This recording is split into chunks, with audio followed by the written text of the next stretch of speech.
Since it's been 20 years since Ice Age first came out, we've gotten several sequels and what have you, been introduced to so many new characters, and I just saw the brand new spin-off film, The Ice Age Adventures of Buck Wild, now streaming on Disney+.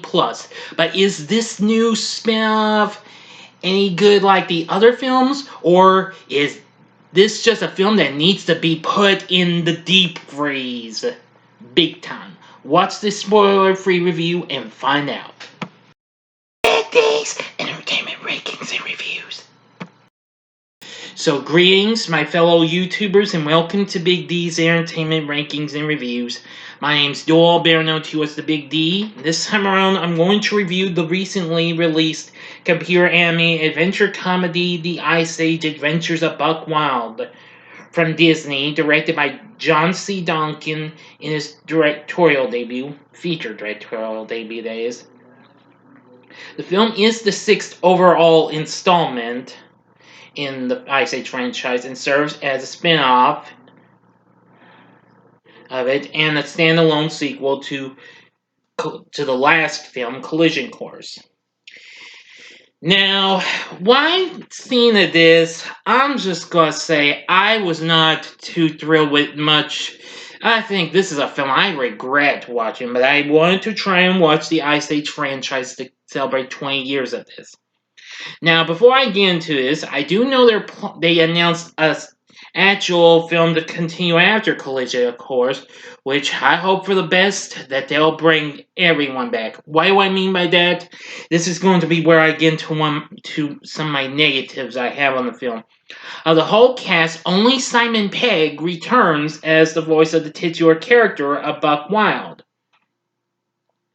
Everyone else is Splitsville. Ray Romano, Dennis Leary, John Leguizamo, even Queen Latifah, and Sean William Scott and Josh Peck.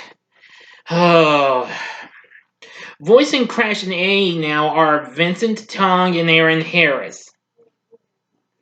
And Sean Keenan alias Race as Manny.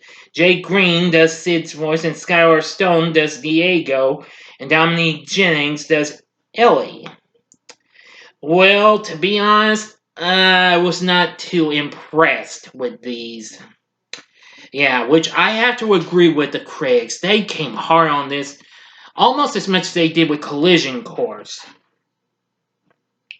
Now, of the new characters, Orson, a Proceratops, is our antagonist, and well, he's all right villain, not as good as some of the villains the bad guys we saw in previous films, like say the pirates from Continental Drift. Those were much better, you know.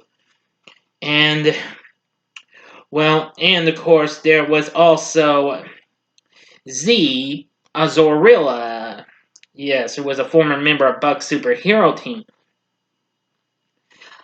Anyway, Orson's voiced by Utkarsh Ambedkar, if I mispronounced that, I apologize, and Josiah Machado voices Z. Now, in the film, which I kind of got ahead of myself, it seems that Crash and A are just a little bit tired of, well, just hanging around with their adoptive sister, Ellie, and what have you.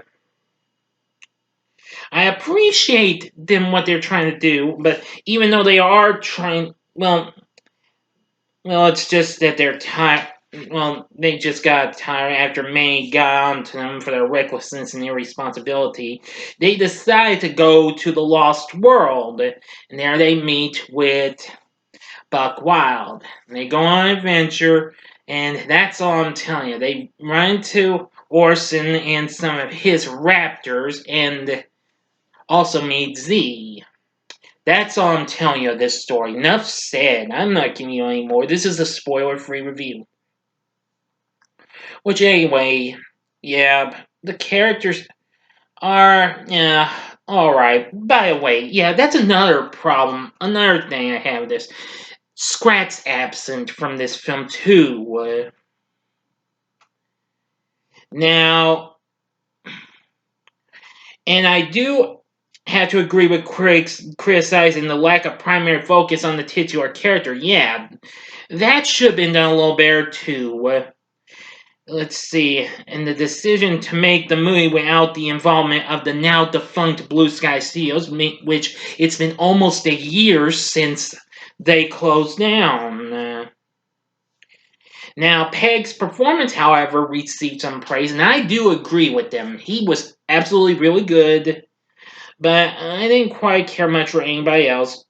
Z was a reasonable character, and well, that's all I'm telling you. I think this is just, yeah, this was just dull. Which that's another thing. The animation quality, that's another thing I was not impressed with. This is, makes me feel like I'm watching one of Disney's direct-to-video titles for the last 2 decades or something like that. Oh, that it was dull. So anyway, I was not impressed with it. Well, some of it humor was fine, a little good, but it wasn't as great as what I got from the others. So anyway, with all that said, I'm just gonna say avoid this at all costs. Unless your kids like Ice Age and they want to see more Buck Wild, it's their choice. But if what they're saying is true and they do an actual follow-up to the Collision Course, I wish them the best of luck and bring back the original voice actors. Seriously. It's no fun without the others. And of course, now, however, Disney Plus says they'll be bringing Scrat back in a new series of short subjects called Scrat Tales later on next month. So, I don't know if I'm gonna watch them, but I wish them the best of luck with that too. So anyway, with everything said, the Sage Adventures of Buck Wild, it's not really great. It's not the best. I'd rather rewatch Collision Course over this, considering it got dissed as well. Anyway, with everything said, I'm gonna be giving this probably the weakest score I have given for a movie, well, in some time. Because even though there are some films I failed to do a review of that did get a low score from the last year. So with everything said, I'm just going to give the Ice Age Adventures of Buck Wild a star and a half, which will mean on a scale of 1 to 10, I'm giving it a 2. Sorry. But anyway, if you've seen the film, you can let me know what you think, what you thought about it, but I don't think you'll have much to say about it. Just watch the video and like the video if you want. Click the like button. You can subscribe to my channel and be a part of the Big D Nation. And join me next time when I bring to you my Ice Age franchise ranking. Thanks for watching, and if you like this, consider checking out, well, my reviews for these others and what have you. Since this was just a standalone spin-off, I'm just going to put the card up for the Ice Age films of the theatrical films in the upper left-hand corner, so you can click on the playlist and see all those others, or catch what you might miss.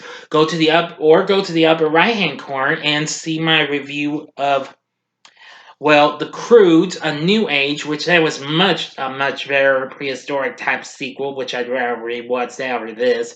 Or go to the bottom left-hand corner and see my review for the new Disney Plus anime feature from Pixar, Turning Red.